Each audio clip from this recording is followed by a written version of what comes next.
Okay, तो अब हम लोग क्या करेंगे, अब हम लोग सारे फैक्टर्स जो उसको डिटेल में पढ़ेंगे कि कौन कौन से फैक्टर्स जो है वो अफेक्ट करते हैं क्लाइमेट को। तो सबसे फर्स्ट फैक्टर जो है, सारी चीजें डिपेंड करती है आपकी किसके ऊपर, सन के ऊपर। अगर सन प्रेजेंट है तो आपको वार्म और हीट जो है वो मिलेगी। मतलब सिंपल सी बात है कि सन के प्रेजेंस से पूरा क्लाइमेट जो है वो रूल एंड गवर्न हो रहा है। अगर सन नहीं होगा तो हम क्लाइमेटिक फैक्टर्स और अलग अलग क्लाइमेटिक कंडीशंस को इमेजिन नहीं कर सकते। अब हमने ये बोला कि सन जो है, सन मूव करता है कहाँ पे, नॉर्थ और साउथ में। तो अब suppose this is our earth और ये हमारा क्या है, 0 डिग्री इक्वेटर। तो ऐसा मानते हैं कि सन जो है, सन आपका मूव करता है कौन से हेमिस्फीयर में, नॉर्दर्न हेमिस्फीयर में और सदर्न हेमिस्फीयर में। अब क्या, जैसे कि हम देखते हैं कि हर एक ऑब्जेक्ट के मूवमेंट की कोई ना कोई लिमिटेशन होती है। तो यहाँ पे जब हम सन की बात कर रहे हैं तो सन जो है वो सन कितना मूव कर रहा है, नॉर्दर्न हेमिस्फीयर में कितने एरिया को कवर कर रहा है, सदर्न हेमिस्फीयर में कितने एरिया को कवर कर रहा है, ये भी इसकी पोजीशन और इसकी चीजें जो है वो डिफाइन है।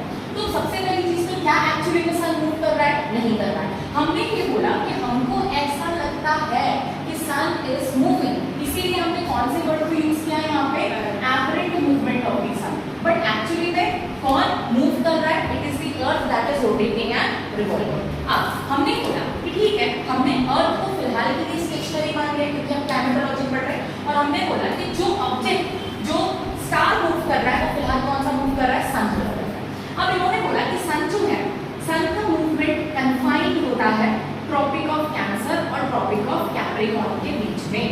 क्या मेरी बात समझ पाई?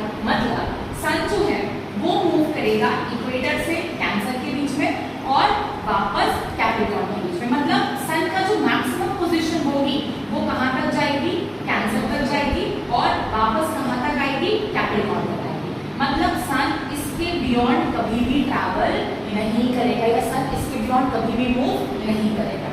क्या मेरी बात ध्यान रख के समझ में आ गई? अब सन जो है, सन की जो रेज जाती हैं वो स्लांट में भी जाती है। ठीक है, एक टॉर्च एक्सपेरिमेंट यदि हम यूजुअली करते हैं, अगर मैं टॉर्च को सीधा मारूंगी तो जो एरिया है वो टॉर्च का ऑक्यूपाई करेगा, पर जो इंटेंसिटी होगी लाइट की वो क्या होगी, ज्यादा होगी। तो वैसे ही सन जो है, जब सन की डायरेक्ट सनलाइट पड़ रही है तो एरिया जो है वो क्या है, कम कवर किया गया है, बट जो इंटेंसिटी है वो क्या है, ज्यादा है। बट जब सन रेज दूसरी जगह पर क्या होगी, स्लैंटिंग में जा रही होगी, तो कंपैरेटिवली एरिया थोड़ा ज्यादा कवर किया है, बट इंटेंसिटी जो है हीट और लाइट की वो क्या है, बहुत ज्यादा है।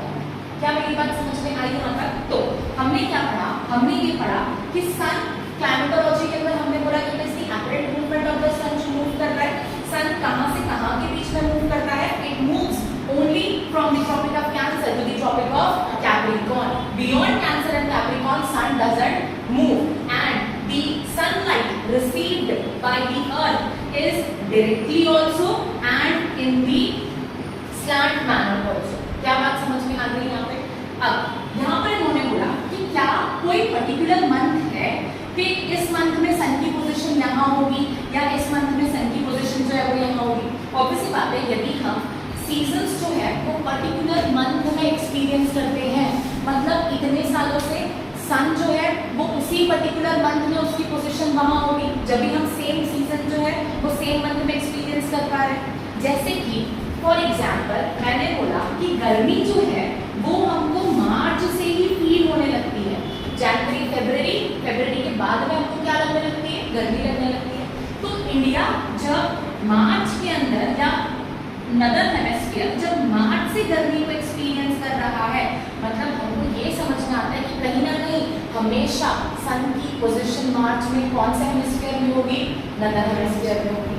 हम दिसंबर से लेकर, मतलब नवंबर के बाद से दिसंबर से लेकर फरवरी तक के क्या एक्सपीरियंस करते हैं, विंटर्स एक्सपीरियंस करते हैं।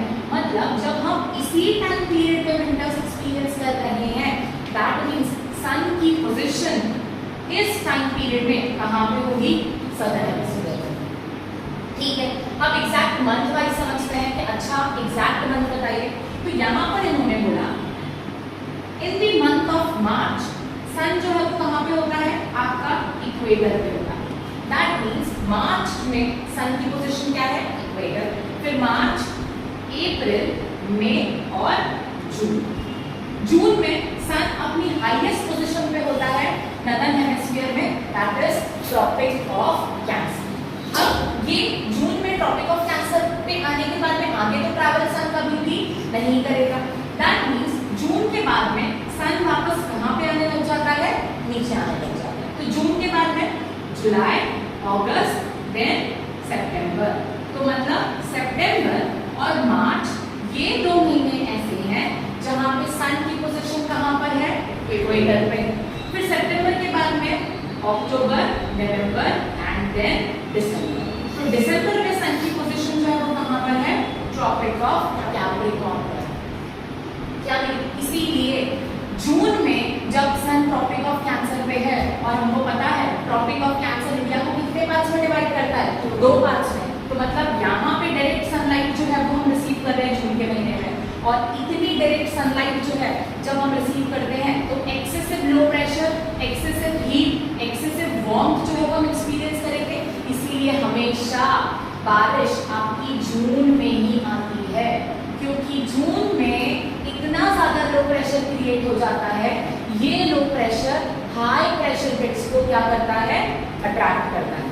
क्या मेरी बात समझ में? इसीलिए तो हमको जानकारी में बारिश ज्यादा देखने के लिए नहीं मिलती है। एक्चुअली में जो मॉनसून टाइप ऑफ बारिश होती है वो हमको कब देखने को मिलती है, जून में। अब अभी जैसे कि फिलहाल बाहर बारिश होती है, वो क्यों हो रही है, क्योंकि हो सकता है कि ये जो लो प्रेशर है जो विंड्स को अट्रैक्ट कर रहा है वो अभी अचीव हो गया, क्योंकि ग्लोबल वार्मिंग इतनी ज्यादा बढ़ रही है, टेम्परेचर इतना ज्यादा हाई हो रहा है कि जो लो प्रेशर चाहिए इन विंड्स को अट्रैक्ट करने के लिए वो हम बहुत जल्दी अचीव कर रहे हैं। तो हो सकता है मोस्ट प्रोबेबली कुछ आने वाले 10, 20, 30 साल के अंदर हम मई के बीच में ही मॉनसून एक्सपीरियंस करने लग जाए। क्या मेरी बात समझ में? तो फर्स्ट पॉइंट जो था हमारा, apparent movement of the sun, everybody clear? In the month of March and September, the position of the sun lies at what? Equator. Then after March, the sun starts moving towards the Tropic of Cancer. Then Tropic of Cancer के अंदर March, April, May, June, the highest position or the highest place the sun occupies in the northern hemisphere is the Tropic of Cancer. और कौन सा महीना है वो? June. Then afterwards, sun again starts moving towards the equator, and from equator it starts moving towards the southern hemisphere, that is Tropic of Capricorn. तो मतलब सन जो है वो जून से दिसंबर के बीच में क्या कर रहा है, मूव कर रहा है। क्या मेरी बात समझ में आ गई?